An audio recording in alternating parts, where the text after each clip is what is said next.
합법화되면 일단 헌법적 가치인 혼인과 가족의 의미가 일부 그러니까 동성애자의 그 정치적 투쟁에 의해서 다 변형되고 왜곡되게 됩니다.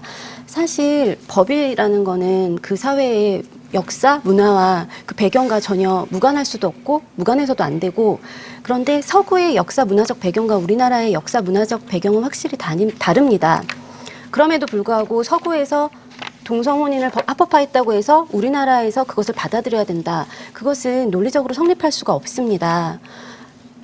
북미나 유럽 같은 선진국에서 이거를 받아들였으니까 우리나라도 해야 된다. 그거는 논리적으로 성립할 수 없기 때문입니다. 예를 들어서 네덜란드 같은 경우에는 마약을 합법화했는데 그렇다고 우리나라에서 마약을 합법화해야 된다. 그거는 논리적으로 절대 성립할 수가 없다고 하겠습니다. 특히나 가족, 친족, 혼인과 같은 법적 개념들은 그 사회에 우리나라의 역사, 문화와 매우 밀접하게 연관이 있기 때문에 특히 이것은 우리나라 상황에 맞게 돼야 되는 거지 서구가 한다고 우리가 쫓아가야 된다는 그 김조광수 측의 주장은 받아들일 수가 없는 것입니다. 또한 아까 말씀드린 바와 같이 헌법 제36조 1항에 양성의 평등을 기초로 한다는 것이 명백히 문헌이 돼 있는데, 이것을 우리나라 헌법 정신이 삼권 분립 정신에 반해서, 그러니까 입법, 사법, 행정 중에 입법이 해야 되는 일을 사법을 통해서 헌법을 사실 폐하는 것 같은 효과를 가져오기 때문에 이게 큰 문제라고 하겠습니다. 사실 헌법 개정에는 국민 투표라는 절차가 거쳐져야 되는 것이고, 또 민법 개정에서 있어서도 국민이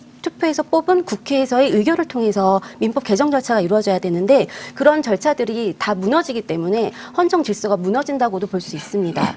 또한 동성혼인이 합법화되면 동성혼인만을 합법화시키는 것이 아니라 그의 부수에서 가족, 친족, 상속, 입양과 관련된 모든 민법 규정 전체 법 체계가 다 변경이 돼야 되는데, 단지 이런 동성애자, 그 지지자, 그리고 외국의 사례들만을 이유로 해서 국민 전체의 합의가 전혀 없는 상황에서 그런 법 체계 전반이 단순한 이런 사법적인 판결로 변경된다는 것은 있을 수 없는 일입니다.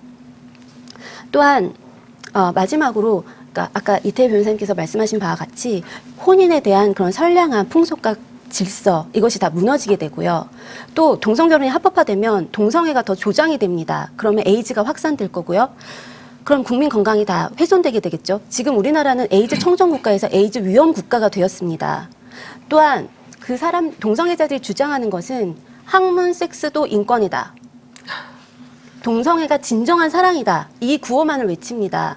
동성애로 인한 폐해, 다시 말해서 에이즈 내지는 변실금 같은 에이즈 환자들이 정말 어떤 고통 속에 살아가는지를 전혀 교육시키지 않고 그것을 선전하지 않고, 그런 상태에서 청소년들은 무분별하게 동성애는 당연한 거구나, 진정한 사랑이구나, 그리고 또 호기심에 한번 했다가 그 남은 평생을 정말 심각한 고통 속에서 살 수가 있는 것입니다. 따라서 이 동성결혼 합법화는 정말 국민이 대다수가 반대한다는 것을 입장을 명백히 표현해서 꼭 막아야 되는 사안이라고 생각합니다.